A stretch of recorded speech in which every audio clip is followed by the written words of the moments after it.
Salve, salve, minha gente do primeiro ano. E aqui nós estamos já no finalzinho do nosso ano letivo. Essa talvez seja a nossa última aula explicativa, e é nesse clima festivo que a gente vai encerrando com um assunto muito importante.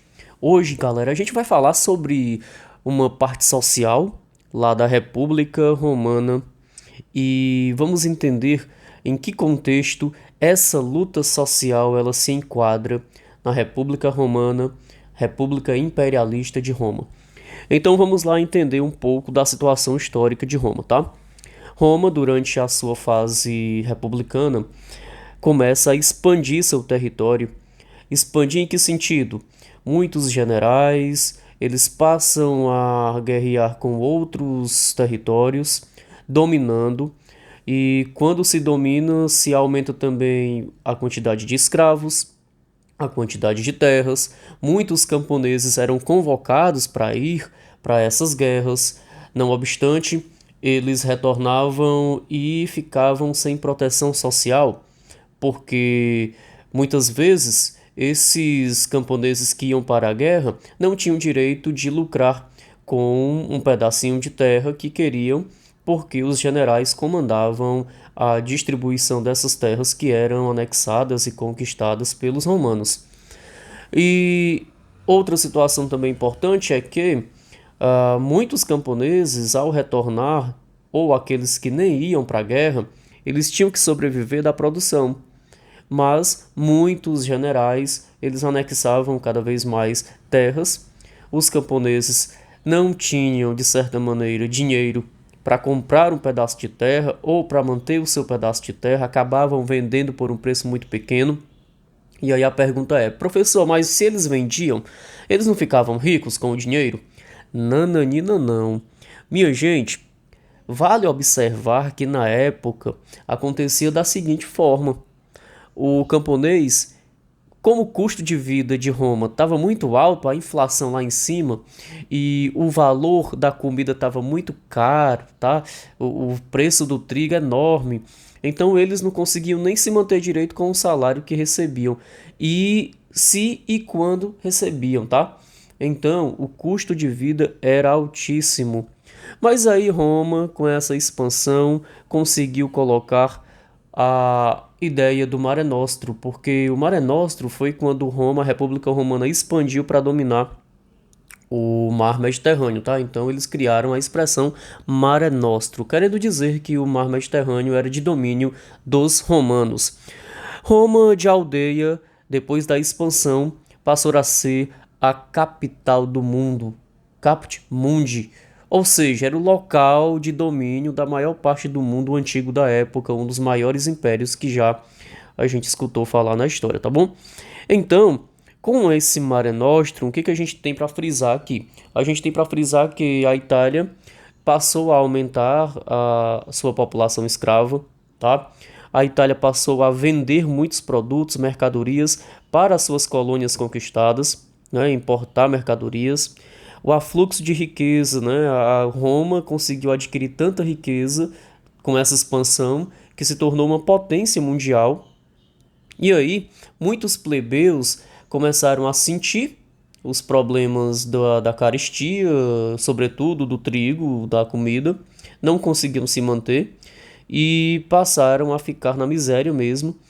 Aconteceu em Roma um surto de urbanização, e com esse surto de urbanização, que é um fator positivo, né, o desenvolvimento da cidade romana, mas também trouxe consigo um valor negativo, que foi o sentido de que muitos camponeses saíam do campo para tentar uma vida boa na cidade de Roma.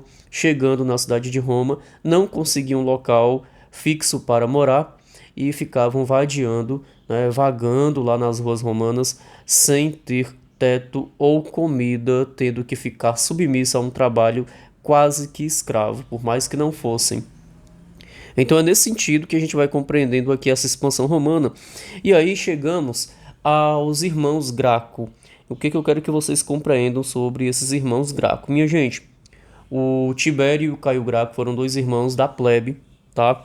Eles eram plebeus mas apesar de serem plebeus, eles passaram muito cedo a se envolver na política para defender justamente os interesses da camada social plebeia. O Tibério, ele conseguiu ser eleito tribuno da plebe, né? O tribunato da plebe se iniciou desde do princípio da República e ele era o representante dos plebeus. Ele era o único que poderia propor leis que fossem defendidas pelos plebeus. É o representante da classe plebeia. E, além do tribuno, tinha o Senado. Só que o Senado eram vários senadores e normalmente patrícios, donos de terra. Então, o tribunato da plebe vivia em pé de guerra com o Senado, porque os senadores defendiam interesses dos patrícios, uma vez que o tribuno da plebe eleito defendia os interesses dos plebeus. E o Tibério ele foi muito rígido, ele foi muito radical no sentido de propor o Ager Publics, que era a reforma agrária. O que ele queria? Ele queria que as terras romanas elas fossem padronizadas com uma medida e que todo aquele general, patrício, senador que tivesse mais terras do que o permitido na metragem, na medição, deveria entregar a terra para o Estado romano, para o Estado distribuir para os plebeus.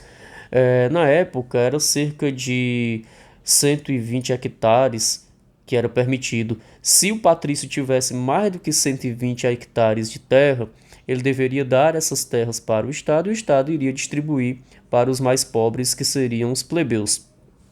Minha gente, obviamente que quem tem terra não quer ceder. Os patrícios, ricões e tal da elite, eles não queriam dividir essas terras com os pobres.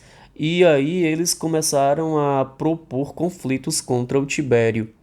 E no auge desses conflitos, a galera que defendia o Tibério, que era plebeia, né, os partidários do Tibério Graco, eles iam para a rua manifestar, pedindo a reforma agrária. Os patrícios, por sua vez, combatiam as manifestações, não aceitando, tentavam ali ser ríspidos e até agressivos. O certo é que, num desses atos de manifestação dos partidários de Tibério contra os senadores patrícios, a elite de Roma, aconteceu um conflito, uma confusão muito grande e o Tibério foi assassinado, tá? 10 anos depois, o irmão de Tibério, que era o Caio Graco, ele propôs uma reforma mais expansiva, maior. Ele queria tanto a reforma agrária das terras da Sicília, como também ele queria que o preço da comida fosse diminuído para os plebeus. Então, quando ele vai brigar ali para defender essa diminuição do valor do trigo, da comida, tabelar, para que o plebeu pudesse comprar a comida também que o patrício conseguia, ele mexe com os comerciantes, e os comerciantes recorrem aos patrícios para não permitir que o preço diminuísse, porque eles iam perder o lucro. E aí ficou aquele conflito entre comerciante, patrício e plebeus, né? Aconteceu também uma confusão generalizada. O Caio Graco também apareceu morto, igualmente o irmão dele. Não se sabe o certo se mataram ele, como mataram Tibério, ou se ele cometeu suicídio, mas a morte dele foi ocasionada logo depois de uma confusão entre os plebeus e os patrícios, tá bom? Então, qual seria a importância desses atos? São atos sociais, são atos de pessoas, né, tribunos, na política, que defendiam a camada mais pobre. E aí entra aqui o que o Karl Marx sempre falava, o Friedrich Engels também, a ideia da luta das classes, que sempre o mundo participou de uma luta entre quem tem, que não quer perder o que tem, e o que não tem, que quer ganhar para ter o básico. Então é aquela dicotomia, aquela briga entre o pobre e o mais rico, né?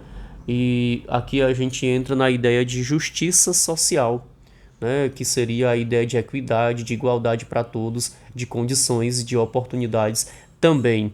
Tibério e Caio Graco foram importantes porque eles lutaram pela população mais pobre e fica marcado na história. Galera, aqui a gente termina a nossa informação da aula. Fiquem com Deus e até uma próxima. Tchau, tchau.